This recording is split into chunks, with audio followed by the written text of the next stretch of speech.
falar das artes da música.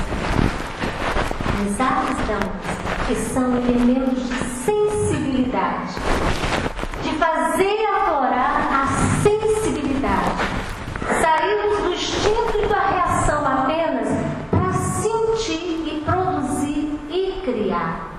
Então, essas disciplinas e essas experiências, elas estão vindo como inteligência também. Estão se juntando com outras tantas que já temos para realizar um caminho melhor, um mundo melhor, mais alegre, mais fraterno, mais diverso, mais integrativo. E isso é muito aceito. A gente vivendo agora nessa Copa, essa experiência de tanta cultura, de tantas culturas diferentes, de tantas experiências particulares de cada país, de cada continente, e que se junta. E que mágica é essa que a música desse país e a arte desse país desencadeia? É inegável isso. Então, essa questão de representar a inteligência apenas dessa forma, ela é ultrapassada. Ela é um desperdício de um patrimônio fantástico, único e verdadeiro, na convivência e sociedade. Então, quando se tem uma máxima de bem-aventurados os pobres de espírito perfeitos, pois que deles é o reino dos céus. O que ele quer dizer com isso? Os pobres e o pobre de espírito, não aqueles que não falam em riquezas ou que não sejam ricos. A interpretação dessa máxima não é contra ou condenando a riqueza, mas é descobrindo outra riqueza, aquela que é pequena, aquela que não tem, aquela que se multiplica, como diz aqui Santo Agostinho. Vai perguntando, porque conhecer e aprender é perguntar. A partir do momento que não se pergunta nada, se acha que já sabe tudo, não sabemos nada, paramos no tempo. Então, essa máxima de bem-aventurados os pobres de espírito deles é o reino dos céus. Vamos nos considerar todos pobres. Pobres de quê? E se nós ficamos agoniados e não sabemos, em muitos momentos, em grande parte da nossa vida, a resolver os problemas, não simples às vezes, é porque nós somos pobres de alguma instrumentação que ainda não conhecemos. Então, são esses instrumentos e essas ferramentas que vão nos enriquecer. Que ferramentas são essas? Se viver é caminhar, se a vida é uma existência, todo caminho leva a algum lugar. E nós sabemos, o que nós queremos, nós conseguimos. Embora a gente até diga isso, que a mente é poder, a gente ouve muito isso. A mente é um poder, aquilo que você quer, você realiza, a gente até acha que sabe e acredita nisso. Eu quero. Às vezes a gente não acredita muito, porque a fé não é muito raciocinada, a gente só acha porque quer e joga para o outro fazer, e às vezes não acontece, a gente desacredita. Mas tudo que a gente quer, a gente realiza. Embora inconsciente muitas vezes. Mas se caminhar, desenvolver, conhecer a si próprio, implica em desenvolver essa consciência, a gente tem que ter consciência de que caminho a gente quer seguir. E o caminho a seguir é uma escolha pessoal. A bondade de Deus de ter nos dado essa consciência, ao mesmo tempo, essa consciência da vida e do que nós fomos e que fizemos, ela é encoberta de alguma forma, até por benesse divina. Porque se nós descobríssemos esse véu de repente, nós ficaríamos completamente desestruturados. Porque viver é se relacionar. E a nossa vida de relação não é essa vida presente, é de existências inteiras. Então, à medida que nós não sabemos o que fomos e o que fizemos, é uma benesse, é uma bênção. Porque esse véu ele é descoberto aos poucos, Porque nós temos as intuições, as lembranças através daquilo que a gente ainda sente, as sensações e os sentimentos. Se nós formos atentos a isso, todos os sentimentos e emoções a gente pode interpretar. Não precisa que o outro interprete para a gente. E que a gente saia daquele patamar de que nós estamos na superioridade, sabendo o que acontece com o outro. Através das nossas sensações, sentimentos, emoções, intuições, nós temos quem somos. Agora, o fato de não ter a coragem de reconhecer quem somos nós é que é um desafio. E que só nós podemos vencer esse desafio se a gente se desprender. Né? Se todo caminho leva a algum lugar, o caminho tem que ser mais simples. Como é que a gente torna mais simples o caminho de viver a nossa caminhada? Menos dificuldades. Mas às vezes a gente faz as opções por mais dificuldades. A gente escolhe o mais difícil. Mas o caminho mais simples, ele é de menos dificuldades. Que cada um pense e reflita. Onde está colocando dificuldade onde não tem? Porque muitas vezes a gente coloca dificuldade onde não tem. Então, menos dificuldades. Um caminho mais simples é um caminho de menor esforço. E o que é menor esforço para nós que estamos encarnados na matéria? Menor esforço é ter menos carga. Carga do corpo. Para carregar. Porque o corpo mostra que está pesado. O corpo adoece, o corpo quebra, o corpo cansa. Então ele mostra que está pesado. Então conhecer isso também. O que está nos deixando doloridos fisicamente? Pouca bagagem.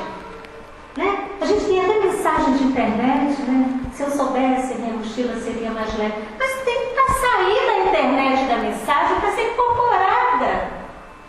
Essa bagagem tem que ser leve mesmo. O que é a bagagem da nossa vida? O que nós carregamos? O que nós vimos carregando ao longo dessas existências todas? E como tornar isso mais leve? Se chegamos até agora, a consciência está se ampliando, como é que eu posso tornar isso mais leve? Tempo para sentir a caminhada. É o que nos falta.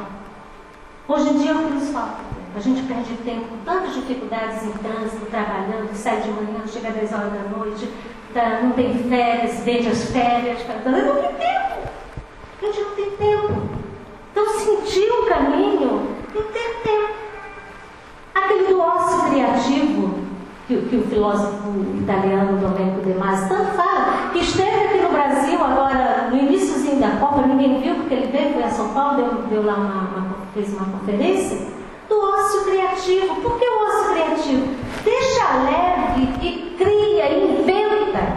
E ele diz que o Brasil é um país do futuro nesse sentido.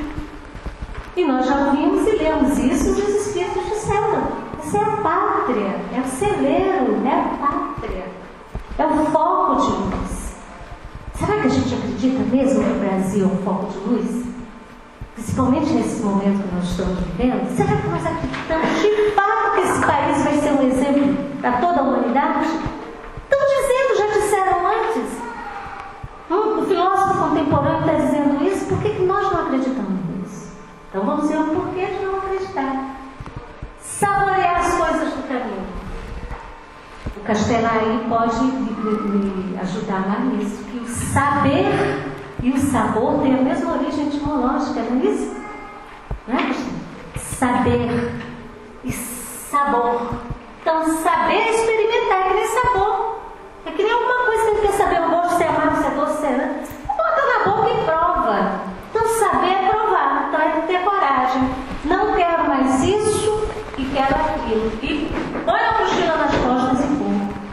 Da maneira mais leve. Cada um interprete da maneira que pode. Nem sempre a gente tem que interpretar ao pé da letra, senão não dá certo. Descansar. O que é isso, descansar? Em que minuto a gente se repõe para pensar na gente mesmo? Naquilo que a gente fez, como diz Santo Agostinho. No final do dia, o que é que eu fiz? O que eu fiz é o que eu gostaria que tivesse feito comigo? Esse descansar é o momento do silêncio, da meditação, da oração. Será que a gente está fazendo isso? A gente sabe que isso tem um valor inestimável, no entanto a gente se perde porque o mundo aqui fora chama e a gente vai. Agora nós temos que pensar nisso seriamente, porque está muito tenso. O mundo está convocando para as coisas materiais, de tirar a gente de dentro para estar fora fazendo. E isso está invertendo esse caminho, dificultando esse caminho, esse desabrochar. Então a gente precisa ter esse descanso, a humildade de seguir junto com o outro. Porque a gente só pode seguir junto com o outro passo a passo, com igualdade, com fraternidade, se a gente for humilde. Mas humilde reconhecendo a nossa riqueza interior, mas aquele pobre, bem-aventurado dos pobres de espírito. Só com humildade. E a página que você leu, fantástica, que tocou nesse assunto. Da humildade. Não do rebaixamento, não da inferioridade, mas da humildade de reconhecer a grandeza do divino que há em nós, que nós não fomos educados para isso, para vermos isso. E que o momento convoca para isso, porque temos que seguir aprendendo. E hoje, nós temos os 4 pilares da educação, que é pela Unesco, determinado pela Unesco, que é o órgão que regula como essa humanidade tem que se comportar para seguir, para estar bem, conviver bem. Aprender a fazer, aprender a conviver e aprender a ser. Não foi nenhum espírita que fez isso. Foram os teóricos, pedagogos, filósofos, psicólogos, esses especialistas que discutem sobre educação. Colocaram isso nos pilares, 4 pilares da educação, que servem para a educação de todos os povos desse planeta. Então, é educação que não é essa educação que nos formou. Acho que a gente tem que ter o amadurecimento e a responsabilidade fraterna de reconhecer e analisar a educação que nós tivemos, a que nós temos e a que nós estamos promovendo ainda. Todos nós, como educadores que somos, ou como pais, ou como professores, ou como irmãos, ou como companheiros, porque todo mundo ensina todo mundo e aprende com todo mundo. Então a educação não é a escola. Paulo Freire disse isso tão bem no poema. Não são as paredes, não são os tijolos. A educação é quem está lá dentro dela, ou seja, o homem, o ser humano. Hoje se fala muito, quem tiver interesse, de descobrir que muito tem se falado sobre essa educação. Nós que somos professores e mostramos essa educação da escola, que nós como professores sabemos o mal que é a escola. Tanto aos alunos quanto a nós. Então, como reformar isso? A gente não pode derrubar as paredes, achando que é só derrubando o que é material que vai se resolver e se reformar. Agora, como reestruturar? Como descolarizar? Como pensar a educação num outro espaço e numa outra dimensão? Porque os tempos são outros. Nós estamos num outro tempo, então outras perspectivas e urgente.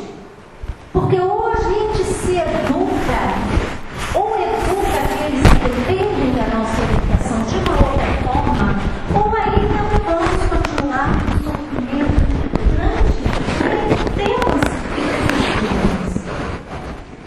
tendo pelo aspecto material, a escola como prédio, a escola com essa formatação, a escola que quer dar conta daquela inteligência que não é